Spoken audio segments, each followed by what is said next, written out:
Thank you for coming to the third and final meeting of Dr. Campbell. I'd like to welcome you. I have to say that on a personal level, it's been so much fun to get to know Dr. Campbell and his wife Karen. They're just very down-to-earth, humble people, and it's just been a privilege. From what we've observed, Dr. Campbell's wife, Karen, has been incredibly supportive, and their desire to share this information has been really obvious. Sometimes Mrs. Campbell's not able to travel with her husband, but Dr. Campbell has indicated to me that her encouragement and support has just been indispensable. On this Mother's Day, the Campbells, of course, are away from their children. And we would like to thank Mrs. Campbell. If Mrs. Campbell could stand, we just want to acknowledge her support and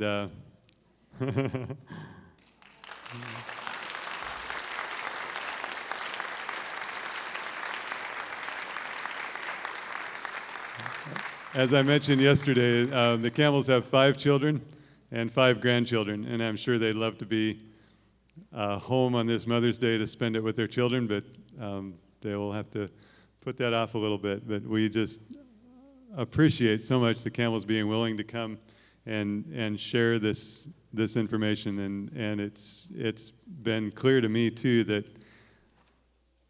they believe in this information. They believe it's so valuable, and Dr. Campbell was telling me that, well, we were just in a restaurant and someone came up to him and told him how that they had some serious health problems, some memory loss, and by changing their lifestyle with the help of the information that Dr. Campbell is bringing to us, their problems are gone, their memory is back and doing well. So, but it happens all the time. I mean, people continually come up to Dr. Campbell and say, I read your book, I had cancer and it saved my life. Or it's amazing to hear some of the stories, just the little snippets that they've shared with me.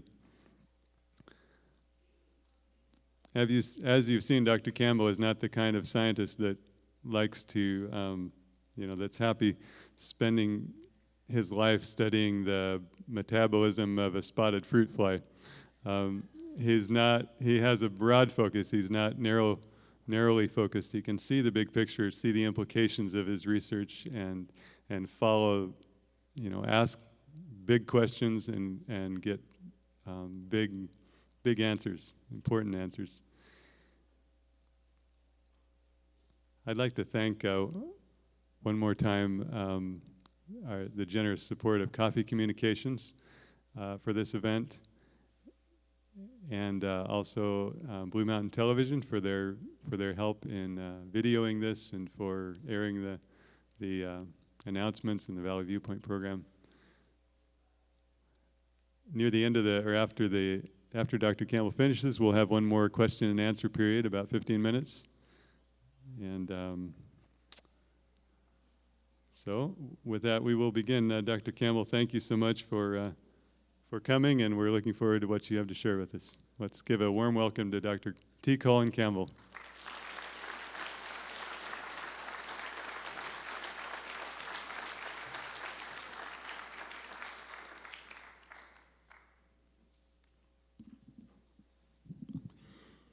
Thank you so much, Gary. You get the MC of the Year award. I think he's deserving of an opportunity to be an MC someplace. He really does a good job at that. And once again, I really appreciate your being here and Gary's introduction and Gary and Tammy's hospitality and graciousness for the visit of Karen and me. I'm just trying to finish off tonight. Oh, by the way, I'm scheduling an exam. I'm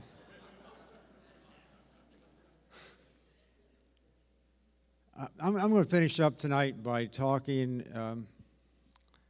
a little bit about, as I said, why we haven't heard this before. And of course, I've repeated a few times now, probably ad nauseum, this whole notion of reductionism versus holism, but I've really become enthusiastic for the idea that we need to think broadly, especially in science and medicine. And it's with that approach that I think we get the best information. And it's something that I really want to devote some time to write about. Let me see if I can get this on. Just to start this sort of commentary on, why we haven't heard it before, or what's the nature of the information, these kind of things. As I said in the very beginning, there's various ways of considering this very big, broad topic.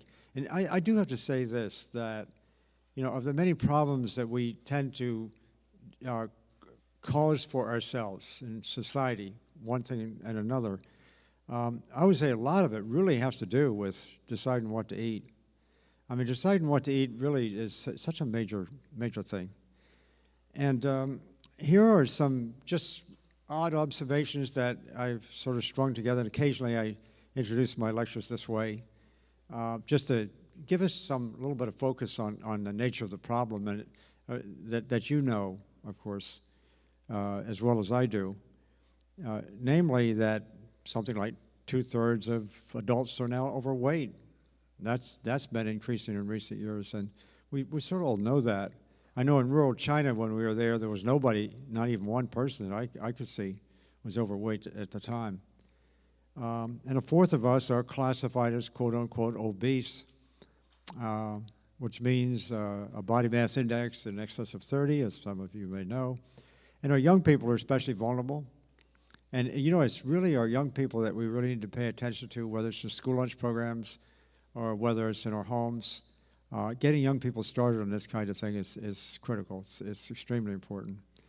And as I said before, there's evidence that many people, the majority of the people, seem to think that health is going to come out of a bottle someplace. And, even the big political issues of the day seem to always talk about, prescription drug bill.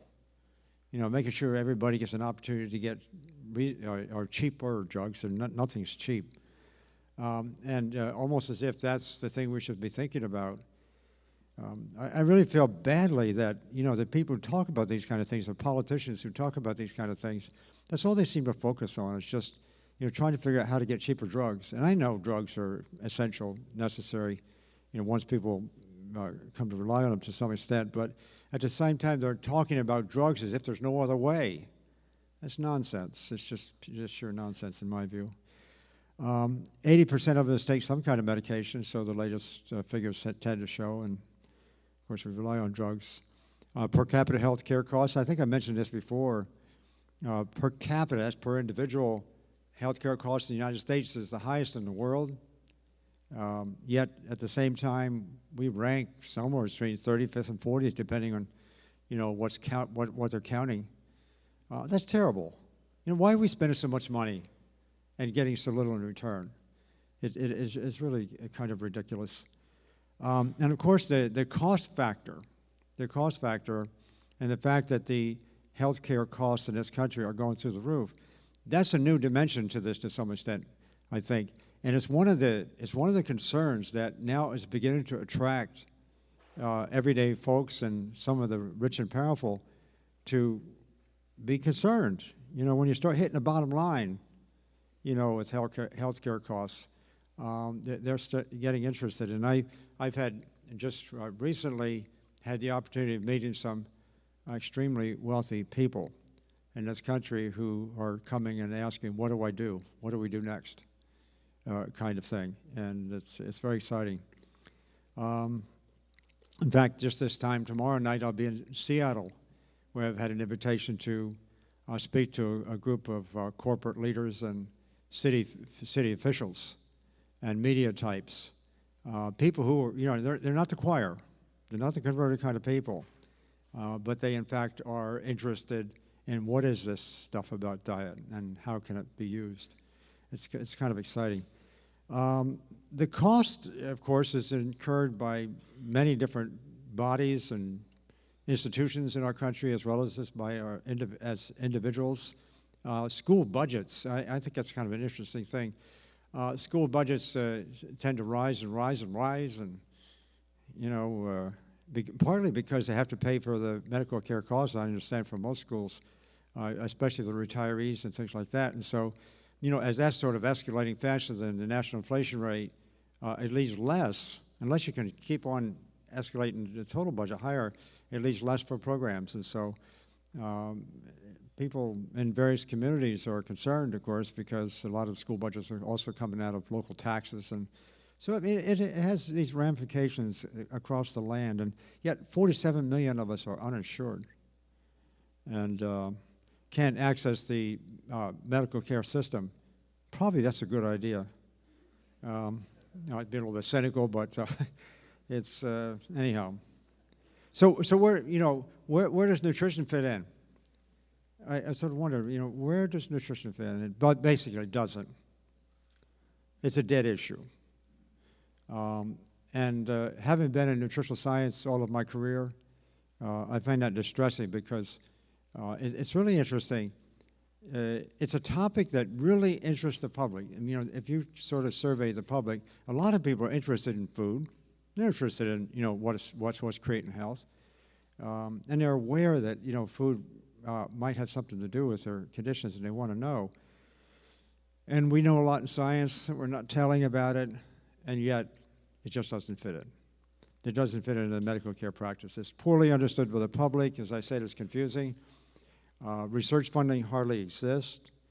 The National Institutes of Health, as I mentioned to you before, which funds about 2/3 or more of the research budget in this country, medical research budget, it's a big budget. It's a big billions of dollars. It turns out that in any of the individual institutes in the National Institutes of Health, like National Cancer Institute, National Heart and Lung, Blood Institute, and so forth and so on, these institutes, if you sort of go, and I've worked with them a lot, they were very generous, to be honest about it, to my funding over the years, and I've consulted with them and worked with them. But they confess that not more than 2 or 3% or so of their budget actually goes to nutritional considerations. 2 or 3%? This is ridiculous. When we all know, and they will acknowledge too, and most of us will acknowledge, that the majority of diseases can be controlled, you know, through nutritional means. And then people turn around and say, well, we don't know enough about it. But then they don't want to spend money on it either. I mean, it's you know, it's the dog kind of chasing its tail. We're not getting any place with this. And so we have to spend more money on it. Doctors not trained. They're really not trained in medical school. That's still today the same as it has been before. National policies, last one here, is something I've had a lot of personal experience with. Also, we need to pay some attention to, and the public especially needs to become aware of something about policy and standards. Policy and standards, the kind of things that the government, you know, the government edicts sort of come out and say you should do this, you do that, or something else, and there are standards and so forth and so on. These kind of statements that are supposedly drawn from the scientific literature are unfortunately greatly influenced by the food and drug industries. I don't think that surprises you too much, but it's worse than probably what you are aware of. And the whole mechanism, if you will, the issue, I mean, the way in which this is organized to decide what is a standard, what is a policy, how this should change, that business is not nice. It is really not nice, and I'll tell you about that in a bit. So before we get on to, you know, how do we solve this problem? What in the world are we going to do? In order to sort of solve something, we have to first identify what the problem is, obviously, to some extent. We have to also understand what is the definition of nutrition. And I mentioned, of course, before, and I showed you, I think, the slide in the first lecture, it's not about individual nutrients. That's great for drug companies, you know, to sell little pills because they can patent and they can make money on it and so forth and so on. That's not nutrition, that's pharmacology. And so I want to go back and redefine nutrition before I could get on with the job of talking about what to do about it. Obviously, it involves the integrated effects of countless food constituents, many, thousands, tens of thousands, hundreds of thousands, maybe millions of different kind of chemicals are in food when we consume it. So, and these things kind of work together for good or ill, but nutrients, so-called nutrients, are working to sort of foster health. Involves complex mechanisms I've already mentioned. At the body level, it creates comprehensive health. One kind of diet, basically a plant-based diet, has these marvelous effects on all kinds of things. And nutrition, when it's supported by exercise, water, sunshine. I mean, there's a lot of integration even of these different sort of activities that one tends to foster and help the other as we get involved in this kind of thing, so that the sum is greater than its parts. And I really like that metaphor, symphony. Symphony is a really neat word when you start thinking about the kind of almost abstract, if you will, or higher order kind of phenomena that exist as a result of just looking at the different entities. So now I want to just sort of illustrate this point a little bit before we get on to some of the politics and policy, I think. As I said, when you take a mouthful of food, there's just not a few dozen nutrients you're consuming. You might see just some list of, a few dozen nutrients listed in a textbook or someplace like that. Here's a bunch of vitamins, and here's some minerals, and here's protein, and here's fat, and here's carbohydrate. And people tend to focus on these individual things. That's such a limited view. It's such a limited view. It's sort of the pattern of these things all working together. And as I say, hundreds of thousands, millions of different kinds of things. Now, what I want to do, just let you think about this just for a moment. If you take one nutrient, let's just pick one, vitamin B1, whatever. It has a chemical structure. You consume it. And when it comes into your body, it gets digested. Let's say it's part of food. It's obviously one of the things that's in food. And this one nutrient comes into your body and it gets digested. What does that mean? It means that it's being released from the food. When it gets to your stomach and then your intestine, it's being released from the food to prepare it, to put it in a form so it can be absorbed. So the extent to which it actually is digested and released from the food varies a lot. It varies a lot. It's a control point in a sense. And the extent to which it varies depends on, more or less, and in many different ways, how much the body really wants to have of that at the time. How much to digest. It also depends on what else is in the food, maybe to complex it and so it doesn't get released. And then at that particular point, so there's some adjustment there right at that point. And then when it gets absorbed, which means it goes from the intestine into the bloodstream. So it crosses a membrane, or a complex membrane. It crosses the membrane into the bloodstream. And the extent to which, the proportion of the stuff that's sitting there ready to go, the proportion of the stuff that actually gets absorbed also varies a lot. Sometimes you might get 10% absorption of the iron you're consuming. A few moments later, it might be 40%. I mean, it varies a lot. Calcium, and we know these things. It just varies all over the place. Again, depending on what the circumstances are, whether the body wants it or doesn't want it. Then there's a third level sort of control point we can think about, and it has to do with the transport around the blood. And when a nutrient gets into the blood, it's going to go someplace. It goes someplace. And oftentimes, some of these nutrients, they're transported by maybe attaching to a protein that kind of carries it around.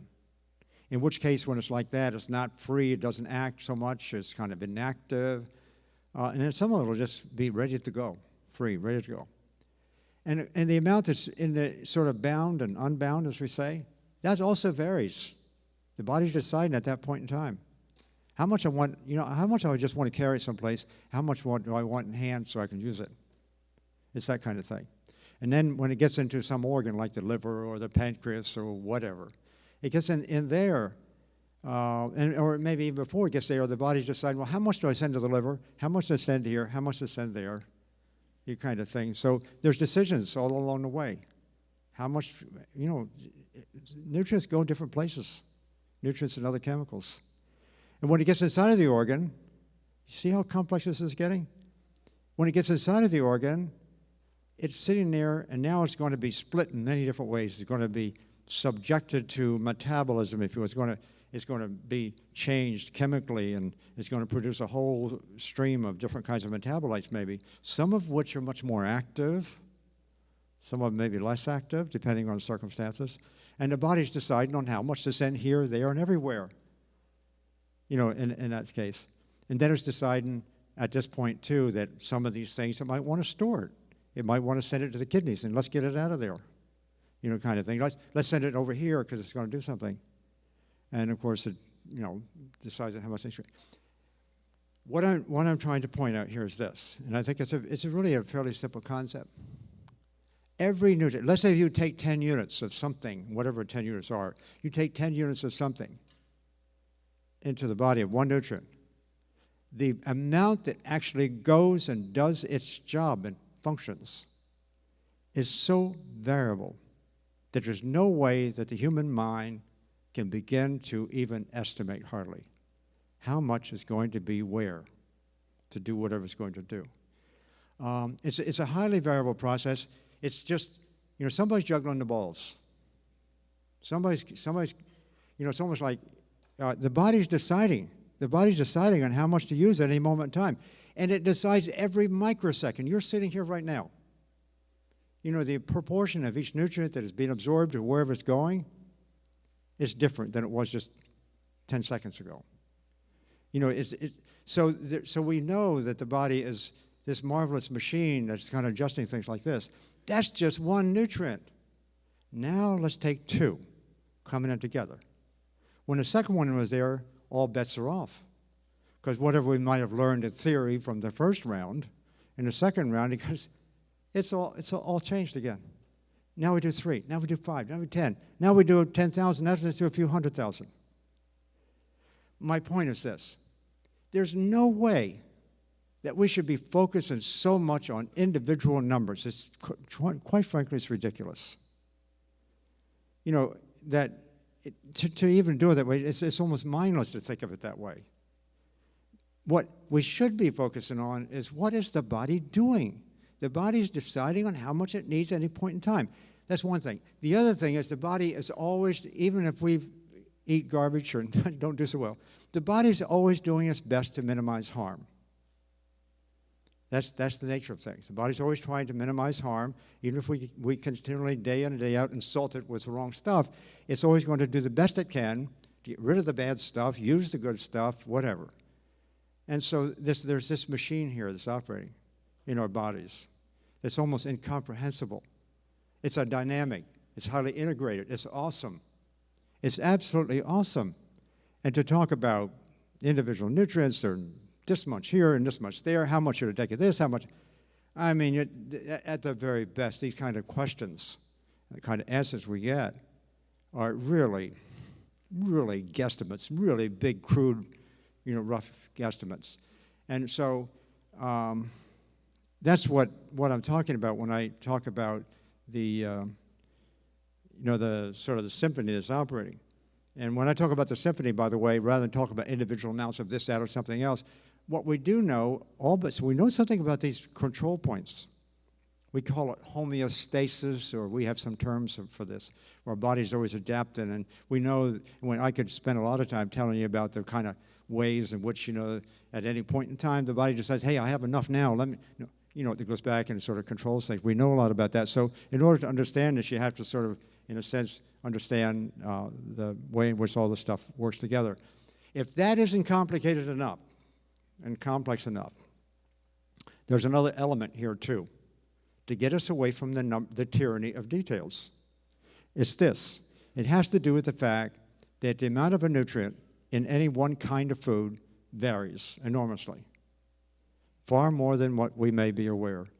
And it varies over time. It varies as a function of when it was harvested, maybe. It varies according to which kind of soil it's growing in. It varies according to this. It varies according to that.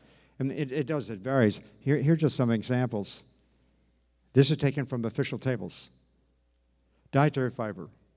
The same kind, in this case, I just took 13 so-called long rice varieties. Now, you would think long rice is one kind of food, right? I mean, it's not meat, it's not eggs, it's long rice. It's not even spinach, it's just long rice. You think it's all the same. I mean, obviously there's a little bit of difference here, in the kind of species that are there. But then you look at the dietary fiber content of long rice, the official so-called designation of how much fiber is in that long rice. You know, it varies by 20-fold. And then you turn around and take that and you put it in your pot, you cook it, and you wonder how much fiber you're getting out of it? Come on, this is really kind of crazy. Iron for long rice varies by a factor of 10. That's huge. Selected B vitamins varying by a factor of 4 to 6. So once again, we don't know. We can't estimate, how much nutrients are going to any one place at any point in time. Really? We can't even figure out, how much of nutrient is present in the food to begin with, hardly. We can go to the lab and analyze, it's got this much and this much and this much. But, there's a lot that slips and gets adjusted between that point and when we consume it. I just find this idea to be really quite fascinating and very illustrative and educational, to tell us it's time to get away from the details and start thinking about food, whole food and what it does when things work together. Nature is a marvelous thing and has figured out a way how to take care of us if we just help to take care of ourselves and use the right thing. Now, one more thought along these lines. Nutrient composition helps us, though, to give some idea of the relative value of foods and weight, how much of, but keep in mind, this is kind of rough approximation, but let me show you, there is a difference between animal food and plant food. And this is something that many people don't necessarily know. In this case here, I just took, for example, I made a vegetable blend that was equal parts tomatoes, spinach, lima beans, peas, and potatoes. I said, what the heck, I just picked 5 of them, went to the charts and got something out of them. Then I took a meat blend, which was equal parts of beef and pork, just to illustrate the point. And then calculated how much of these different kinds of so-called nutrients are present in a vegetable blend and a meat blend, and also a skim milk, by the way, in parentheses, whole milk. And what you can see here, there are big differences between plant food and animal food, huge differences. Cholesterol only occurs in animal food. It doesn't occur in plant food. That's one big difference. Fat, as per 100 grams of body weight, 100 grams of dry weight, fat is much higher in meat than it is in vegetables. Now, I know you can think of exceptions, but I'm talking about whole food in this particular case. I'm not talking about just taking the stuff out. But in any case, there is, on average, a huge difference. Protein, not so much difference. The point there being it's certainly higher in meat than it is in plants. But the interesting thing about this, plants have protein. A lot of people have forgotten the fact that plants really have protein. Most people think of protein as just being meat. It's not. Meat is interesting, and it has a lot of protein, but plants also have a lot of protein too, and it's pretty good. This is just some other kinds of nutrients. Beta-carotene is a vitamin, is a provitamin A. You only find it in vegetable blends. You don't find it in meat, unless the animal ate some grass before it was killed, and you got a little bit of beta-carotene in there. But for all practical purposes, there's not much. Dietary fiber is not present in animal food. Vitamin C is really not present in animal food, except to the extent to which, as I say, they may have eaten some and gotten some in their blood at the time. Folate, which is it's a B vitamin, hear a lot about these days, vitamin E. Vitamin E is 10 times greater. Here's my point. And incidentally, milk is like animal food. That's why I put it up there, and I don't have time to get into the distinction between skim and whole milk at this point in time. But what I think these numbers show you is that animal food is dramatically different, nutritionally speaking, from plant food. Really dramatically different. So when you go back and think about the symphony, think about the way things work, here you got one bunch of foods over here you got foods of a different category. And they're going to do different things. There's no question about that. Again, just to go some more, iron and, what is it, 8 times higher in vegetable in this particular preparation, 8 times higher than meat, and magnesium is much higher, and calcium and zinc. And this is something that people, I think, aren't aware of so much, is that animal foods are just a whole, it's 9 yards away from plant foods as far as nutrients are concerned. And it's actually the nutrient composition of foods. And these nutrients I just listed as a small snippet, but they give you a window on it's only a small snippet. The nutrient characteristics of foods is really what keeps genes under control. If you've got some bad genes around that might give rise to cancer, it's the nutrient that controls the expression of these genes in very interesting ways, if there's the right package. And the right package is coming from plant foods. Anyhow, that's my definition of nutrition in a sense. We got to face it. It's extraordinarily complex. It's beautiful. It's really beautiful. It has great power to do things, but it's the natural order of things. It's not the man-made order of things that creates health. It's the natural order of things that's doing this. So now I want to go to some issues concerning policy with that background. As I say, policy gets messed up. And I spent about 20 years almost successfully either serving on a so-called expert panel on one of these committees that would determine what the policy should be, or I was reviewing one of the reviewers of such things, or contributing to it, and whatever. I was deeply involved in this kind of stuff. And I saw a lot of things that were not pleasant, but the public needs to know. In the area of food and nutrition, food and health, there basically are two, just to give you this example, there are two sort of committees that the government establishes to decide on what the policy should be, or what the standards should be. One is called the Food and Nutrition Board of that IOM is Institute of Medicine, National Academy of Sciences. The Food and Nutrition Board meets every 5 years, kind of looks at all the science coming out in the last 5 years and kind of updates things. And they come up with recommendations, defending the recommendations on the basis of the science that they see, of course, but they come up with recommendations recommending how much of each nutrient should be consumed on average. They've usually, over the years, have called it recommended dietary allowance, or RDA. More recent years is RDI, recommended daily intake. But anyhow, so be it. This body of people are sitting there over a 5-year period, evaluating all the stuff that's coming up, and deciding on how much nutrients we should. I don't like the process, I have to tell you, from the standpoint that we're coming up with individual numbers. But anyhow, that's what's being done. They're coming up with individual numbers to give us some reflection of how much nutrients we're going to consume. And so they're in the business of taking the science and putting some numbers beside it to lead us to the next level. The next level, after they get the report done, and these are big reports. The last one is 900 and some pages, full of just tremendous amount of referencing. This report then is passed on to the next committee, the so-called Dietary Guidelines Committee. The Dietary Guidelines Committee tells us humans what to consume. Unfortunately, the Dietary Guidelines Committee is run by the United States Department of Agriculture. And the United States Department of Agriculture, or USDA, they have more interest in the health of livestock than they do in the health of human beings, in my view. I'm really serious about that. In any case, the first report is passed to the second body, and the second body takes all these numbers and stuff like that, and so what are they going to do? They're going to make some pictures for us so we can see what we should do. They make a pyramid, or they used to make a square, basic 4. They spent $1 million about 10 years ago trying to figure out, whether it should be a circle.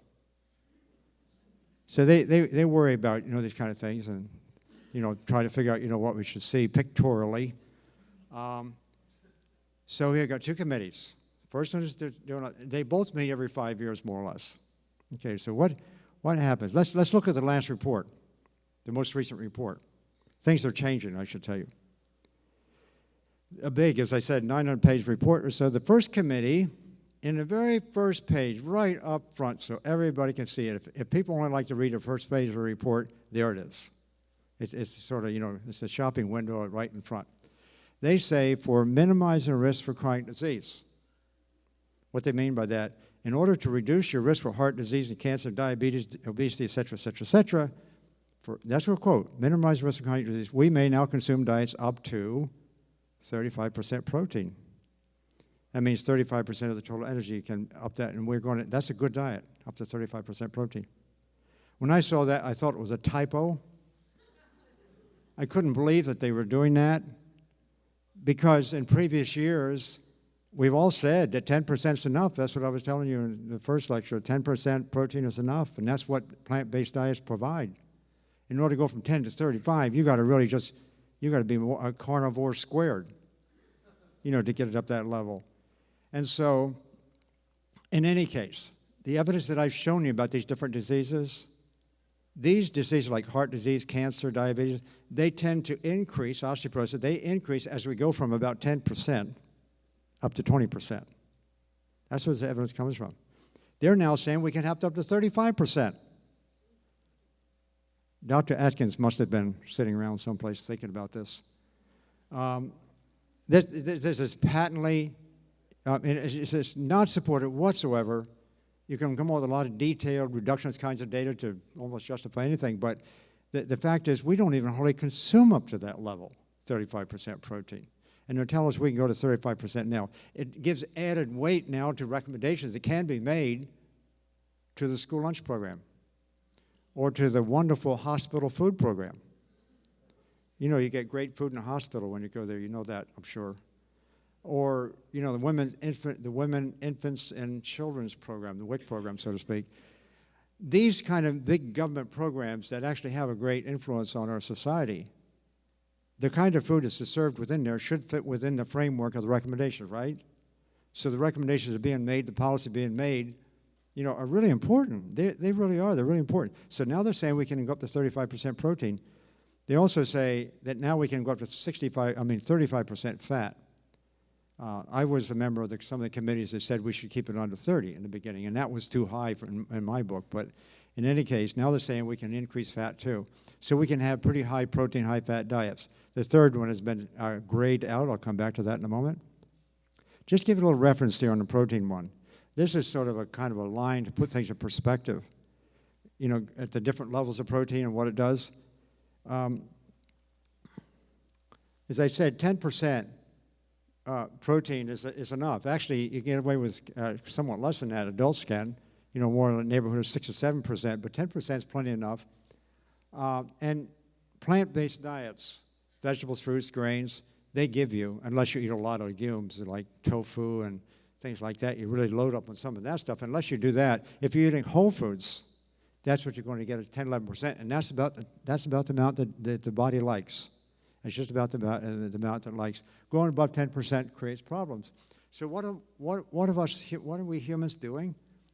In the United States, we're 95% of us, according to statistical sort of constructs, 95% of us are consuming somewhere between 11% and 22%. Our average protein intake is around 17%. And what to make matters is, in other words, we're all consuming in excess. Most of us consume in excess. Some of us a lot in excess, some of us less in excess. But what to make matters worse, 75 to 80% of that protein comes from animal foods. So we are carnivores. We're basically carnivores. We've pushed the beans and the peas and so forth to the side of the plate, and we're not eating much in the way of that. And so we're eating all this animal food, and that's how the protein gets up there. You start putting animal food in a diet, and that's how it goes from 10% on up. And that associates with the risk of these various diseases. Now, this esteemed government body is telling us that we can consume about 35%. This is next to insanity. Now I want to go to the one more for sugar. They say in the same first page, same words, minimizing risk for chronic disease, may consume up to, and that was the third one, 25% added sugars, and this is their quote. When they say added sugars, they're talking about candy, soft drinks, fruit drinks, pastries, and other sweets. So in other words, they're saying 1/4 of our calories can now be those foods.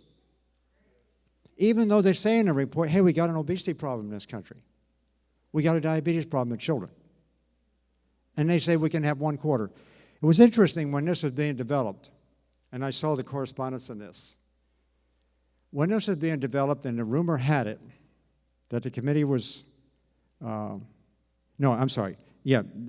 U.S. committee had decided that 25% was the figure they were willing to live with, which is just way in excess of what it should be.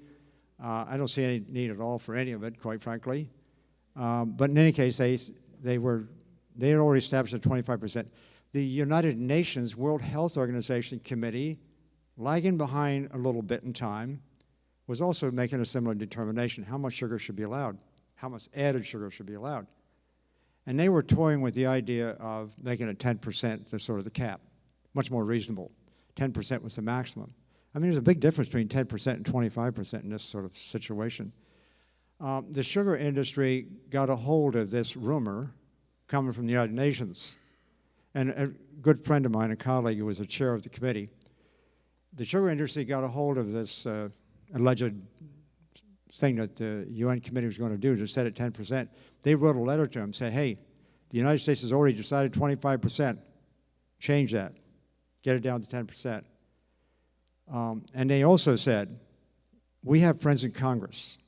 We have friends in the White House. We're going to go and we'll have the United States withdraw funding from the United States for this kind of activity if you don't change it. In other words, the sugar industry is extraordinarily powerful in this case, very, very bold, very aggressive, very assertive, and tried to really put their foot down that, you know, higher levels of sugar should be permitted. Of course, the sugar industry had something to gain. Fortunately, my friend was a very stubborn guy, and they didn't do it. And he's really taken a lot of heat for getting his committee not to go to that 25%. But it just illustrated to me, you know, and as I said, I've seen the letter. It illustrated to me that the industry is willing to step in there and have it their way and really just throw their weight around to try to do this kind of thing. So my son Tom and I, my son Tom, having been a co-author of the book, we decided to take these new numbers and decide what minimizes risk for chronic disease according to these new recommendations. And you see, this diet contains 18% protein, 31% fat, 51% carbs. I hate that word carbs. It's actually supposed to be carbohydrates, but that's what the new faddists like to talk about. And all the added sugar, and there's what you get. So you can now make up a school lunch program, and you can feed your kids, and you can do all this. And the industry that is actually providing this wonderful food now can claim they're providing health food. That is so bad. This is really awful. And so then you go, and I did. Beyond this point, I wanted to find out, you know, what happened? You know, who forgot their brains when they came to this committee? So I called up some of the people. I know some of the people on the committee, and that's a story in itself to know why this happened. Literally, one of the subcommittee chairs was sleeping at the switch. He said, you know, I don't read everything. He says, you know how it is, Colin. He says, you know, we get so much stuff and we can't read all the stuff. And so, you know, it got put into the final pages, and he confessed that he didn't read all the stuff anyhow. He didn't even know what it said in the final analysis, even though he spent 5 years working on the thing. And another committee sub-chair, I don't want to use names, I've known him for 30 years, and I called him up, and he was the chair of the subcommittee deciding what the cap should be. And I was wondering, myself, how come he's doing that? He's not trained in the area of nutrition. He's in toxicology. He used to be at FDA some years ago. And I called him up and I said, I'm going to use a fake name. And I said, Charlie, what were you doing? You know, yours is 35%. And he says, and he started defending it, felt very defensive about it. At first he says, well, you know, we did this and this and this. And he started giving me this justification, using reductionist research to justify that 35%. And so I started arguing with him. I said, you know, Charlie, that's not the way it is. You know, that's such a... He finally convinced me. He says, you know, Colin, I don't know anything about nutrition. Well, of course I know he doesn't know anything about nutrition. He was in toxicology. But why is he named the subcommittee chair? You know, he works for industry, and he does what he's supposed to do as far as industry is concerned. So, again, I go to, okay, I'm going to find out who's funding this thing, because in the past, these kind of activities, from my personal experience on these committees, it was funded by taxpayer money. In this case, it turns out they admitted to getting funding from this group. And the first person I called, who was the senior person, I said, how much money is coming from industry? She actually said 49%. And I started saying some things. 49%? No, don't worry about it. It's 49%. That's only, that's less than 50%. As if that makes a difference. Later, somebody else denied what she said, and when they got wind of what I was up to, and they've tried to say it was much less than that, but I think it's something very substantial, whatever it is. Here's the organizations that actually put their name to paper to say that they help fund this. The Dannon Institute. How many of you know what the Dannon Institute is? It's the most influential dairy influence group in the world. And so they're naturally interested in getting the recommendations for protein and calcium higher and higher and higher because it helps them to justify their product, if you will. The International Life Sciences Institute, that sounds, fortunately, they really had a good group on there, right? Doesn't that sound very scientific? That's a consortium of these soft drink companies. The Corporate Donors Fund. These are the folks who I obviously wanted to have some things their way, I guess, and didn't want their name and quite in print, so they kind of dumped their share of their donations into the collection plate, or if you will, kind of to escape this kind of this exposure. The Roche Vitamins, B. Johnson, you know who they are. They make nutrient supplements and pharmaceuticals and all that kind of stuff. M&Rs have a great interest in nutrition, by the way. The sugar, they're part of the sugar industry, big time. The last one wasn't listed. The academic, that's my cynical term, but it reminds me to bring up a point, and that is that, I want to say this, and I really mean this, 90 to 95% of the people in biomedical research are honorable, hardworking people, very sincere, doing the best they can, not necessarily making much money, but they're working. We have our 5 or 10% of our folks who sell used cars or sell whatever they sell, and they get involved with industry and they play the game and play it to the tune of that, just like any other community has their people. And so now, these days, when these committees are formed, and they're formed every 5 years or so, the chair of these committees, picked first, can actually help to pick the rest of the panel members. And the chair these days, not before, but the chairs these days can have an association with industry. An honor, maybe consultantship possibilities, or maybe get the research funded. They're basically conflicted. They're conflicted. And so they now be the chair, and they can pick the other members of the committee. And of course, they can fatten the committee up with like-minded people who may have similar conflicts. And at the time this was done, the chair of this committee, the executive director, it was his title, the executive director of this Food and Nutrition Board report was the same person who was the chair of the Dietary Guidelines Committee. And this was the first time in my career that I knew one person held the top position in both places. And that one person was arguably the most influential consultant for the dairy industry in the world. And yes, in academic, he holds a professorship, and he's gotten himself quite a name for himself, but that's what he does. He goes off and does this kind of thing. So I'm obviously upset about this. I think that the public is being cheated being cheated big time. And this is the kind of influence that the corporations can have that the public misses. They don't have to necessarily go off and pay off a bunch of scientists.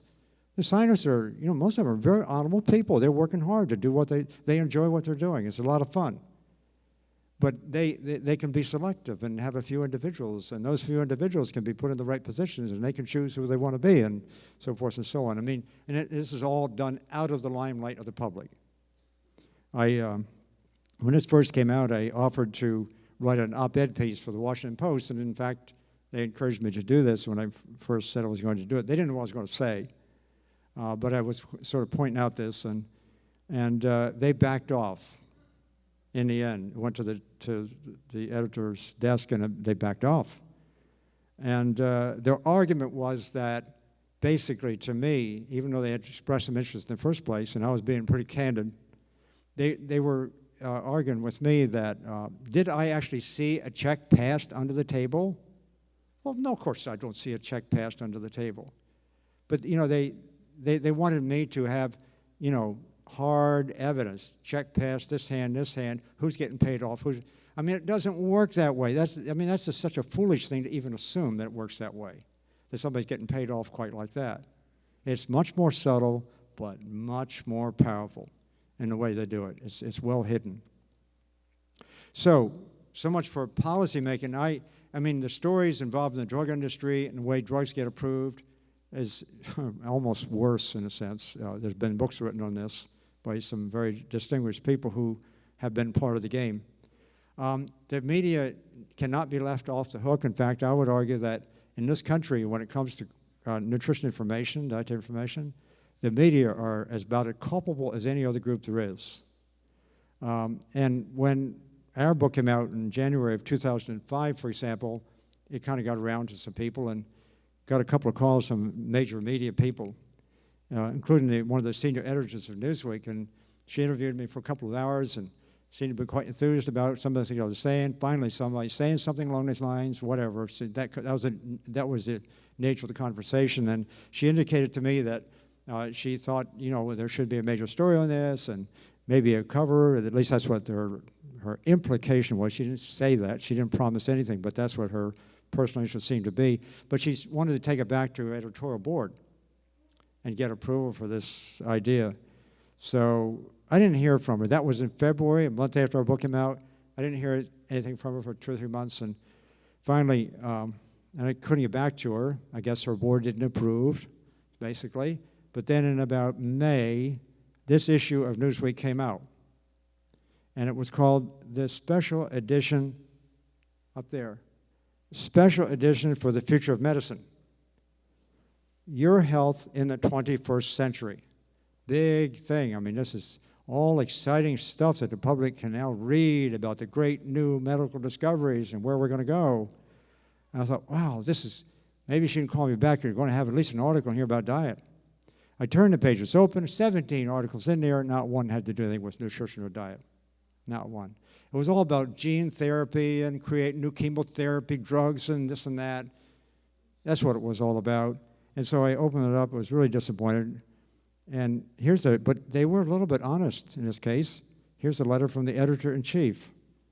And I'll have to read to you what I'm sure you can't see. It says, right here in this part, we are pleased that Johnson & Johnson chose to be the exclusive advertiser for this special issue. I trust that Newsweek readers expect the advertiser had no influence over the editorial content of the magazine. I mean, how can a major news magazine allegedly sort of telling the public, the full story of what's going on, omit anything about diet, cave into the pharmaceutical industry, Johnson & Johnson, big drug company, and just be there being an exclusive advertiser? We were subscribers to Newsweek. We canceled our subscription to Newsweek. But that's not just Newsweek. It's also other magazines too, newspapers to get their ads, advertisement from places. This happens, and I'm sure that many of you probably don't find it too surprising. You know it happens, but the extent to which it happens is serious. It's really serious. Here's another little story. It happened just recently. In January of this year, January 20th, actually, I was sitting, the TV came on, and we listened to the McNeil Lehrer thing from time to time, the NPR NewsHour. And there was one of the headline stories from Jim Lehrer was that it said, he quoted, there was new information just came out from American Cancer Society. He says, a big drop in cancer death rates. The most recent reports show a big drop in cancer death rates. You might have heard this recently. We're making progress, big drop. That was his word, big. What made it even more interesting was the second year in a row there's been a big drop in cancer death rates, in the previous year. And then he went on later, his colleague actually interviewed one of the senior executives of the American Cancer Society, a little later in the program, talking about why this big drop. Let's look at this. Breast cancer's down a little bit, lung cancer's down. And it all sounded fishy, I thought. This is just a month before the American Cancer Society was getting in their campaign to raise money. The big drop, it turns out, represents dropping from 200 cases to 199 cases. Those are the figures, 0.5%. And in fact, quite frankly, it should be much more, because lung cancer is the main cause of deaths, cancer deaths, and we only have about half the men smoking what we did 20, 30 years ago. We should really be seeing a reasonable drop if smoking has something to do with lung cancer. It's not. 200 to 199. The second year in a row, that was dropping from 1,000 cases proportionately to 999 plus. So the question is, why such small? I mean, what did the listener walk away from that program hearing? And what did the newspapers the next day have on the front page? They talked about the big drop. Cancer death rates, war on cancer is being won. It's just terrible. And most of you, and any of us who wouldn't go back and look at the details of this kind of thing, really wouldn't know. We say, wow, this is hopeful, this is great. To see the kind of, it's not, it's just simply not true. And the American Cancer Society, in addition, in the last 2 or 3 years or so, I don't know whether they did it this year, I can't say that, but I know they did it for a couple of years in a row. One of their big sponsorships they sponsored the American Cattlemen's Ball with the American Livestock Association. It's out of our hands. This stuff is really out of our hands. And then recently, you might have heard about the Atkins diet essentially being touted as something positive. This is a study done at Stanford University, reported in the Journal of the American Medical Association, allegedly the lead journal. And they compared the Atkins diet with the Zone diet, that's Barry Sears, the Learn diet, that's a government program, and the Ornish diet. The Ornish diet is, many of you may know, is the diet that, it's low fat, Dean Ornish. How many have heard of Dean Ornish? Yeah, everybody's heard of Dean Ornish. Well, in any case, it's supposed to be low fat and promoting good health and so forth.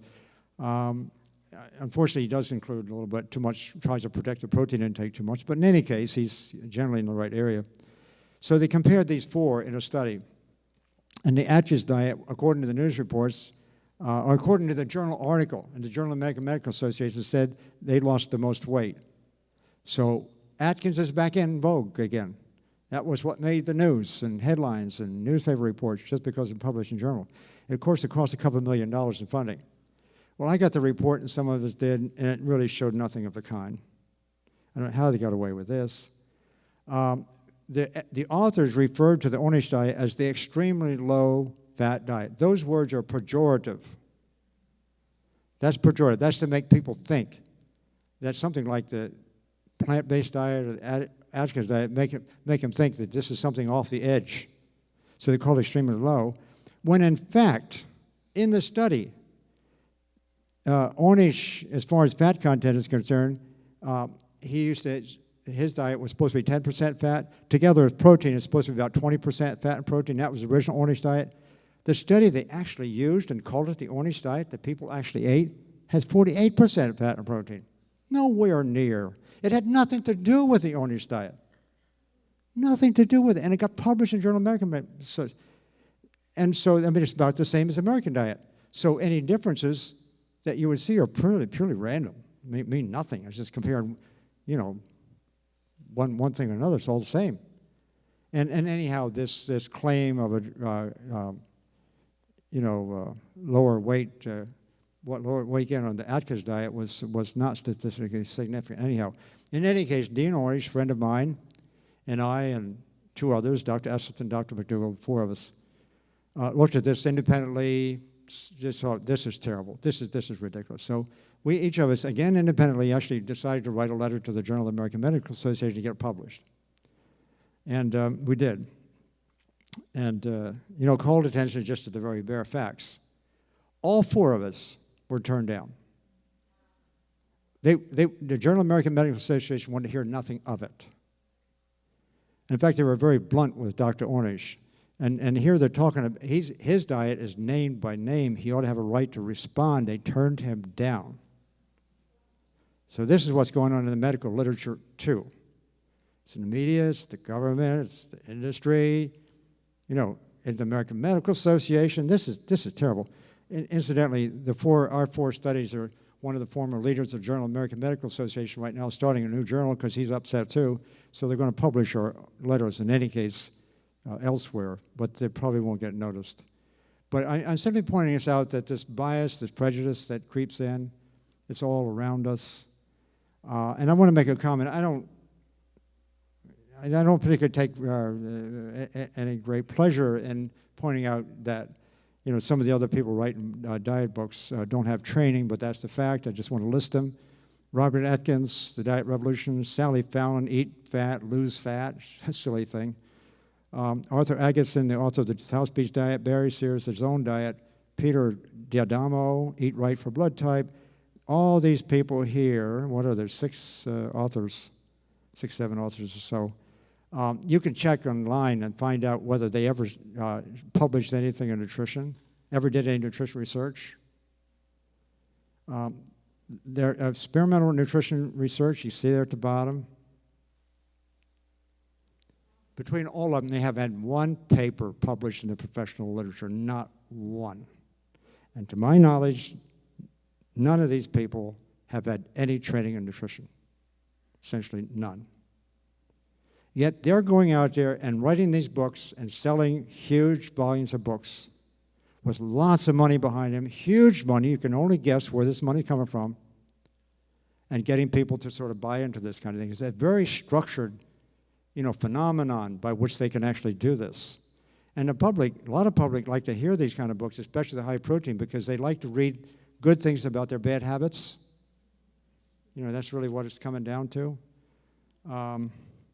When I say 0 research papers, those of us who are in the business, we publish in the neighborhood of 200, 300, 500 papers, during our career. And it's really quite offensive to see somebody come along with no training, no experience, never get it reviewed by peers, come along and say this stuff that they end up also at the same time want to sell products. They oftentimes want to sell just something out of a bottle, and they get a lot of money for it. So that's where some of the information comes from. Now, there are a lot of people that are beginning to emerge in the profession who are doing, in my judgment, really quite good things. Neil Bernard, I'd like to mention especially. He's the president of the Physicians Committee for Responsible Medicine. He's been a bold, courageous fellow, doing a lot of really good things, finally getting considerable attention now. Thomas Bernard is the guy in Winston, Ontario, an American who practiced for 10 years with the Eskimos. All these people support this same philosophy, and until this date, some of them have been sort of set aside, I think. But anyhow, their time is going to come. Antonia Demas, a former student of mine, Dr. Demas has been doing some wonderful work in the school programs, and I understand somebody just told me here a little while ago that she's coming around here or has been around here going to work in the school system. She really has done some great stuff. That should be Brenda Davis, not Brenda Davis from Canada. Hans Deal, many of you know him. Hans Deal has actually, of all the community-based programs, that's the best one going. I really have a lot of I'm very impressed. In fact, I've participated with Hans in some of his studies, sort of spoken at his sessions, and he's actually been out there. And I think there's been a CHIP program in this community, if I'm not mistaken, and a great program. It's a great program. It's just one way to embrace and try to build and construct, in the community at large, some of these ideas, and I support it fully. Caldwell Esselstyn. He's interviewed in our book, Famous Surgeon, I mentioned before, did the heart disease stuff. Joel Furman, a younger man, has some books out now that are quite exciting in New Jersey. Michael Clapper, originally and still is very much of an animal rights activist, but a really very fine individual, very compassionate fellow, doing work in Hawaii. John McDougall, I think many of you know his name. He's published a number of best-selling books in this area and has been at it for 30 to 35 years. Dean Ornish, I mentioned already. Pamela Popper, somebody you may not know so well. She's been involved with a product. She was involved in a product with Juice Plus, if you may have heard that, although she is really doing her own thing and working on the plant-based diet idea. Terry Shintani doesn't get anywhere near the credit he deserves, working in Hawaii. really done some marvelous work with Native Hawaiians. And the school lunch program, I have some special affinity for that program because Antonia Demas is working with children. She's working with children, and I just think working with children is really, really important because when we feed the stuff that we feed to them in the school lunch program and cheat them out of a future life, of health, and that's being done through subsidized food and things like that, what she's come along to do is to show in a marvelous way, if you work with children the right way, you educate them, you show them how to cook food, you do this and that, they actually remember. They go back and tell their mothers. And the mothers turn around and start changing the family dynamic. And they go buy from the store. I mean, that's what she did in her PhD program, in fact. That was really kind of nice. So I really highly recommend Antonia Demas. And for those of you who may have some interest in this, you might want to check out foodstudies.org. It's a Food Studies Institute is our organization. Doing great work. Now, one of the questions that comes up, too, is how do I get to this diet? How can I mean, it's hard. It's pretty hard for a lot of people. But it's actually easier if you put your mind to it. You get if you just get to recognize that it can mean your health. And I show this thing here because I just came back from China where I gave a series of lectures because our book has just been translated into Chinese. And when I was in one city in Hangzhou and giving some lectures, it was over a 3-day period, they had a vegetarian restaurant designated for my visit. So I was supposed to eat 2 meals a day there for 3 days, and generally with 8, 10 people round table. You may know the Chinese scene. That's the way they eat. And what I found amazing was this restaurant got the book, was selling the book, and they actually started making all these dishes according to what the book said. No added fat, no added salt, and all vegetables. And they were just doing it, as being very gracious and showing that it can be done. And so we would have, you can see how pretty some of these dishes are. We would have, in a given meal, at least 20 different dishes.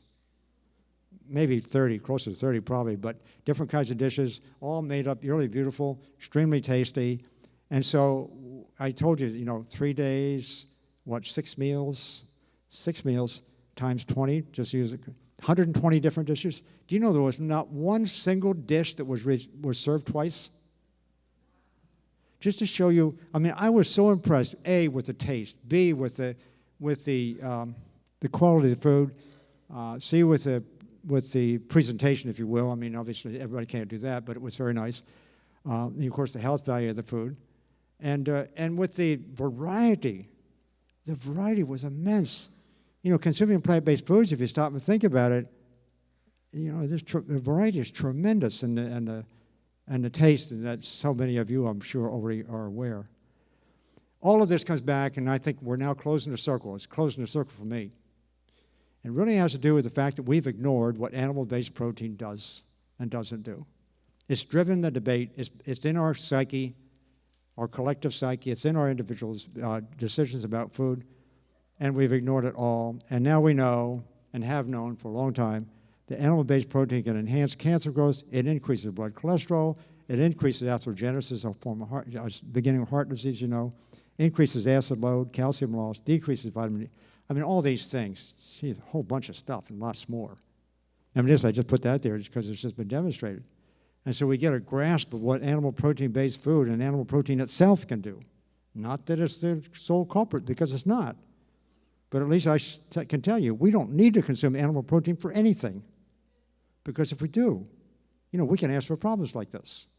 This is what it really comes down to. And the story gets bigger. Where I draw some of my enthusiasm, I guess, for this, the biochemistry within the cell, when you put all this stuff together, and looking back at this sort of dynamic I was talking about, the symphony, I really get inspired when I see that. Because it's really something enormous.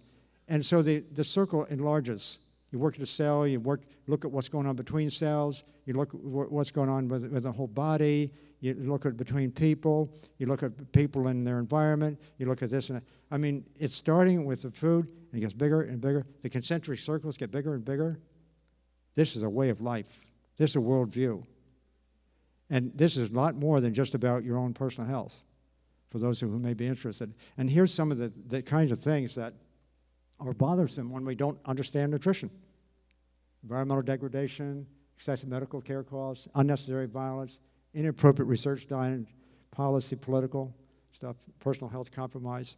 I mean, the sucker gets big. It gets big. And it touches all of our lives. And we're all part of this. It's all part of this. And I really don't find personal pleasure in talking about any individuals and what they do and mischief, evil when they do bad things. I don't really take pleasure in that, but we need to understand what's happening. And it's happening because of it's a systemic thing. It's happening because of our society and our psyche and the fact that we are not paying attention. And in many cases, obviously not understanding what's going on.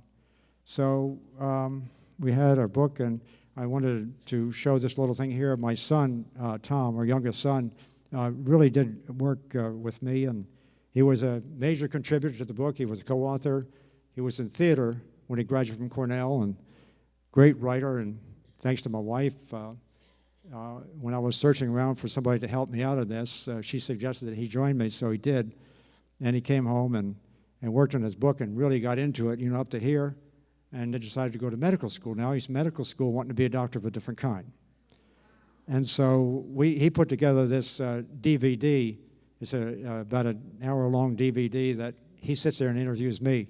Where did I get so crazy? Kind of thing. And so there's this available. You can get it actually from that if you're interested. I'm not trying to sell it. I mean, most of it's actually going to his medical education, so that's one of the reasons I want to show it.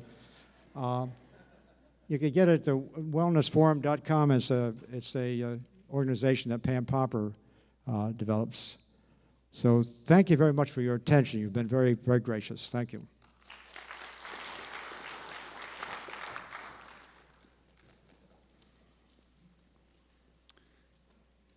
Thank you, Dr. Campbell. In just a moment, Dr. Campbell will stay by to answer a few questions.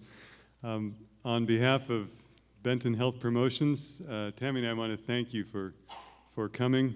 This has been our first major event, and we've just been really touched by the support and enthusiasm we've felt from so many of you for this program. And you can congratulate yourself for coming. You've invested valuable time and in education, learning more. It seems like as I talk to people, I realize more and more we're all on a journey to better health, and it doesn't really matter where we are on that journey as long as we're on the same road and going in the right direction. Most of all, we want to thank Dr. Campbell and his wife Karen for coming all the way from their little town on the East Coast to speak with us and to share this critically important information with us. Let's give Dr. Campbell a hand, and then we'll open it for question and answers. Dr. Campbell, I was just curious about your feelings about vaccinations for children, for adults, all those. The question about vaccinations, what I think about vaccinations, I wish I did think about it knew more about it. I hate to keep sort of shying away from things to some extent. I mean, I have a lot of friends who obviously have been opposed to vaccinations. They can cause problems of various systemic kinds. I feel very strongly about it. I have a chart. It's interesting. I should have. I guess I could find it if I looked for it here. It's really kind of interesting. Back in when was it? I think the early 90s or late 80s.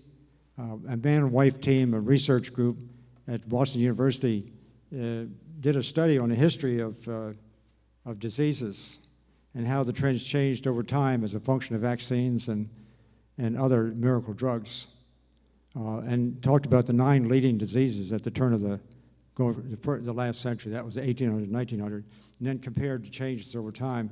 It turns out these 9 diseases, all the way from pneumonia to measles, typhoid, tuberculosis, and so forth, that in every one of these cases, when the vaccine was introduced or when the so-called miracle drug was introduced, in each one of these cases, the diseases had already declined much before those things were introduced.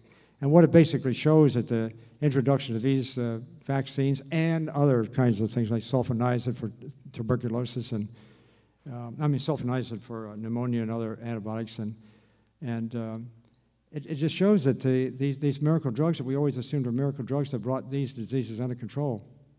No.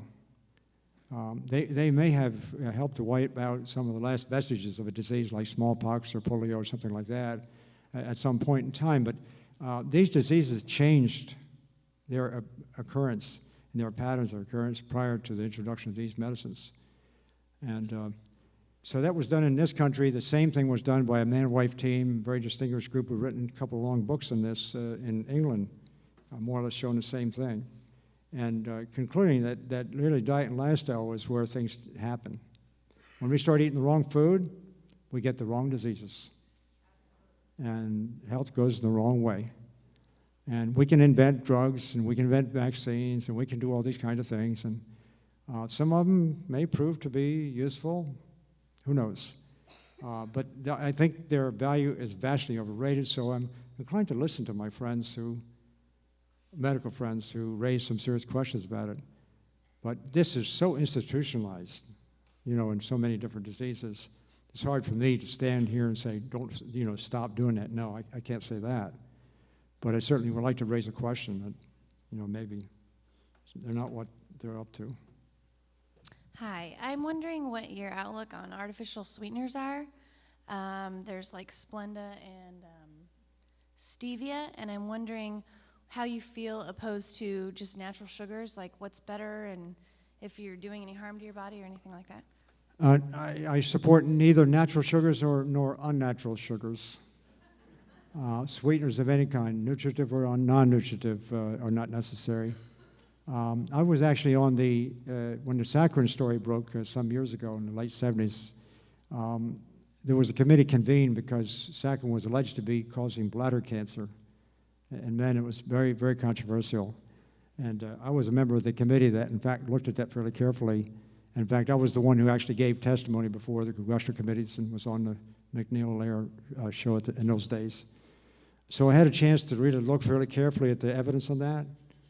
First off, it turned out that saccharin, and I think this applies to other non-nutritive sweeteners too. Saccharin, in an isolated study, with rats in this case, was shown to increase bladder cancer a little bit, but it wasn't, you could never extrapolate that to humans and mean anything, so it became very controversial. So as far as the harmful effects of that was concerned, I wasn't struck by the fact that it was all that harmful because of fairly small amounts. But what was interesting about it was that the saccharin, when it was fed, in the case of experimental animals, to the levels that's equivalent to what people consume, the animals that consume the saccharin, they gained a lot of weight because it caused a hypoglycemic response. And so, they actually gained weight. So it was actually having the opposite effect from what was being proposed by the industry. And it's one of my first occasions to see what the soft drink industry does in response to this kind of stuff. Again, it's a very sad story. And looking now at some of the additional non-nutritive sweeteners, I haven't really kept up with it. But I just don't know and understand. Why would someone want to drink a soft drink with a non-nutritive sweetener in it to spare the sugar, supposedly, spare the calories, go home and make up the difference? They save 100 calories in a bottle of soda, whatever it is. They go home and make up a difference subconsciously. To drink that stuff, many of which has caffeine in it anyhow, no nutrients. So I think the debate between non-nutritive sweeteners and nutritionists is it's a tie. I just don't think, drinking one as opposed to the other, who cares? It's just sort of, it's a mess. Does that include xylitol? I mean, do you know any studies on that? I'm just curious. What's the name of it? Xylitol? Xylitol? Mm-hmm. Yeah, I know that's been used. Xylitol and mannitol, there's a couple of sugar alcohols that they actually contribute less calories than does, for example, glucose. That's the story. Okay. And, but again, I don't know, it's so unnatural. It's so unnatural, and we'll see the consequences if we live long enough to see them. That's usually what happens in cases like this. But again, you ask the question, why do we consume this stuff in the first place? I just, gosh, there's this nice bowl of broccoli sitting in front of me here. I should soon have that.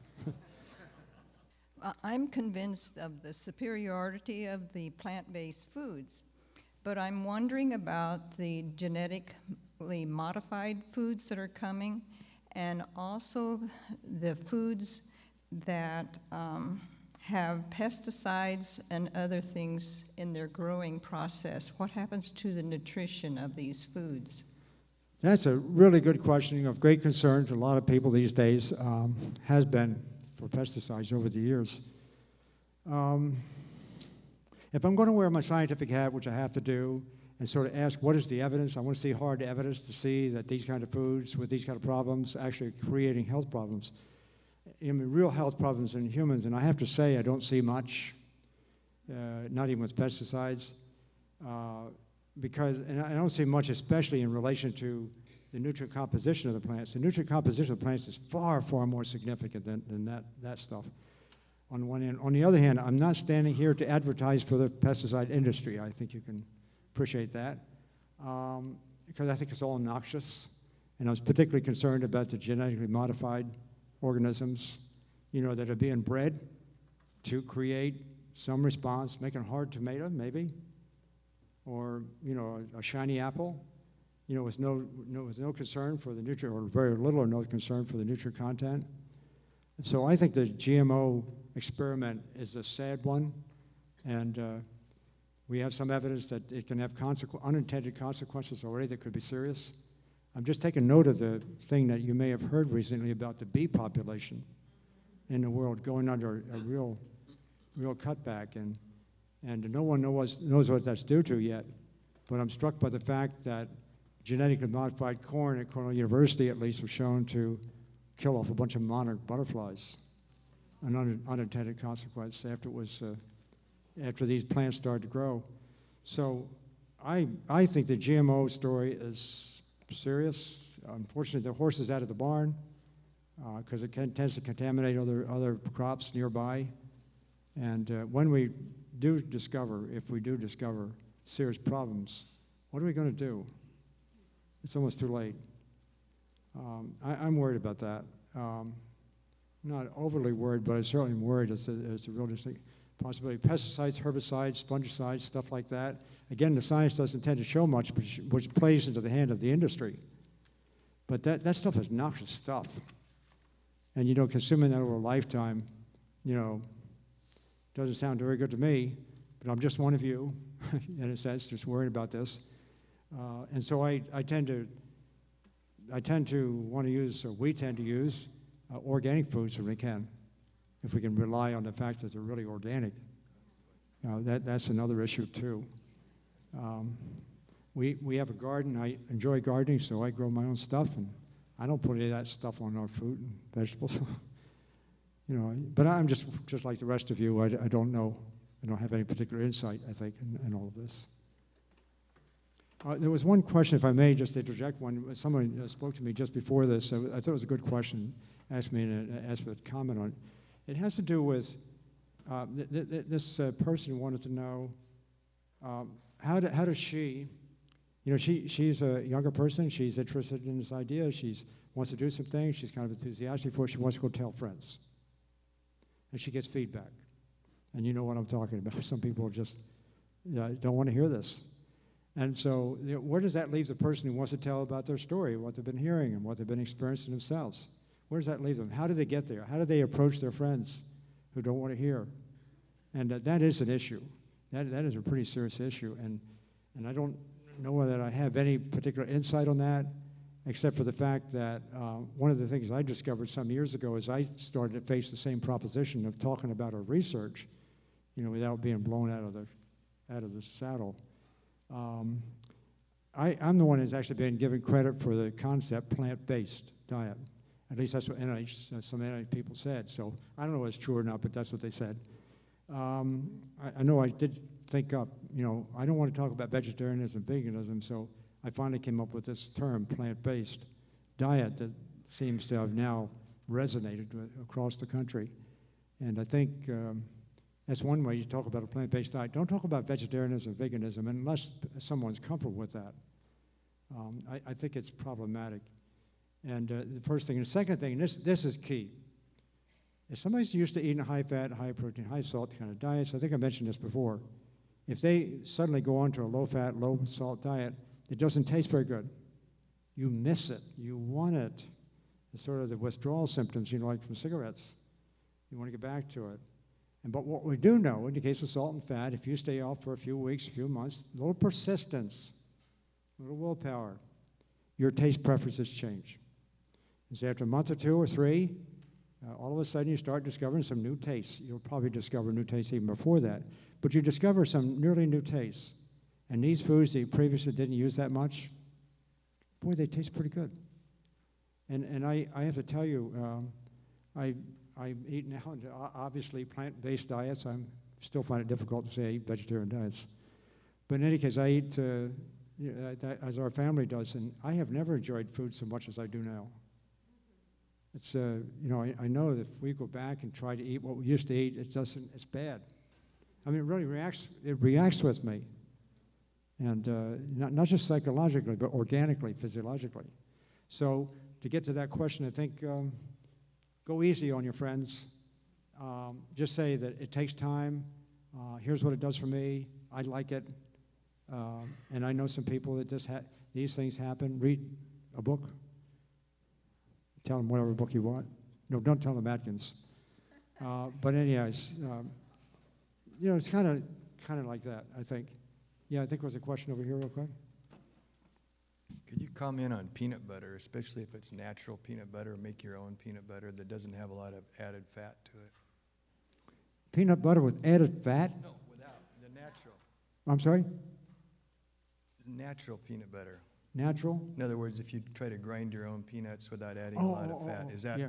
what would you recommend or not recommend? Oh, I can't distinguish between the two except in one category. And that is with this mold toxin that sometimes is found on peanuts called aflatoxin, a carcinogen. I don't know whether it's a significant carcinogen for humans. I doubt it. But it is for experimental animals very potent. So the interesting thing is if you grind your own peanuts, be sure to find the occasional moldy peanut. Chuck it out. Kind of look it over. Because it's only the occasional kernel, heavily infested, that contributes to contamination. And so, and the commercial stuff, on the other hand, when this is one place where the industry has done a pretty good job. When the industry sort of takes a bunch of peanuts and runs down a conveyor belt, and this machine is a fluorescent kind of machine, kind of looking at all these different kernels. If it sees one in there that's fluorescent, which means mold contamination, it has a way of fishing it out and throwing it away. And so you can be assured that with commercial peanut butter, it's not going to contain any significant amounts of that compound. But in homemade stuff, you got to do your own work in a case like that and make sure that you don't include any moldy peanuts. That's about the only thing I can say. But I think it's probably a pretty good idea. 2 questions.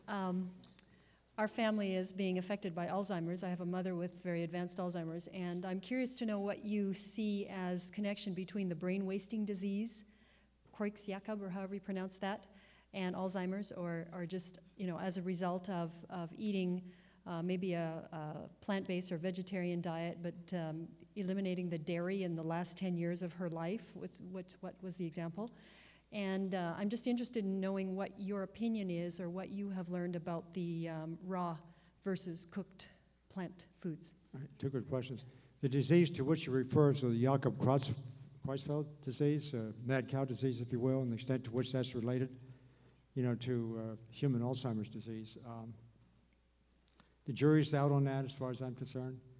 I've seen some evidence that seems pretty scary, pretty interesting, but I also have not, to my knowledge, seen evidence that really links the two in a convincing way.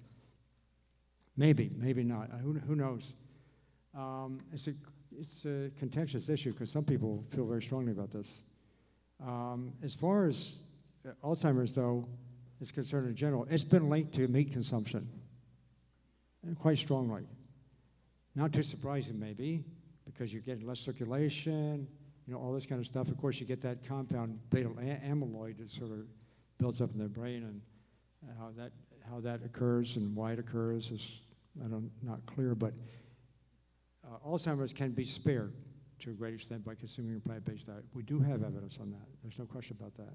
What you do with someone who already has it, it's tough.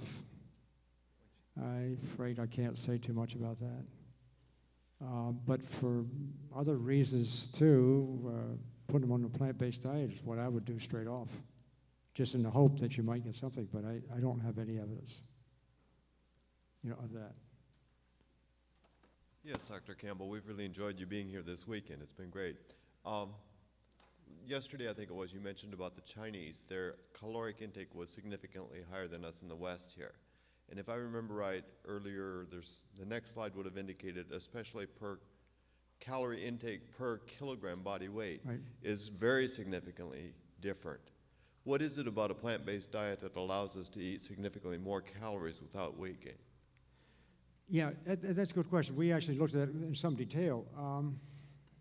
When you say significantly more, I'm talking about, a modestly more, not a really big jump. It was a big jump in terms of what you saw, the per kilogram body weight was quite substantial. And much of that was due to extra exercise, sort of imposing more caloric need. On the other hand, the diet, a low-fat plant-based diet, does some really interesting things. First off, the fat intake is much lower, so it's much less likely to over-consume a high-density kind of nutrient. That's point number one. But the second thing is a plant-based diet, especially because of its protein content, allows the energy being consumed to be burned off as body heat instead of being laid down as body fat. And the other thing about a plant-based diet is that, and that burning off, incidentally, we actually consume a little more oxygen. That allows the tissues to do that, to actually exercise their functionality, and so we get rid of the energy. The other thing is when you consume a plant-based diet, it tends to encourage, and we did some fantastic studies with rats, it's beautiful. When you do that kind of thing, they get much more energetic. Just involuntary muscle activity also will increase energy expenditure and therefore get less for. And so a plant-based diet is pretty good for keeping body weight under control for most people.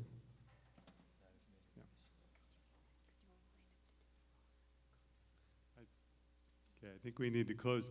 You can be first in line to come and ask Dr. Campbell your questions. Thank you so much for coming. I mean, after we close, you're welcome. Just the second question that I had asked him about the raw versus cooked. Oh, okay.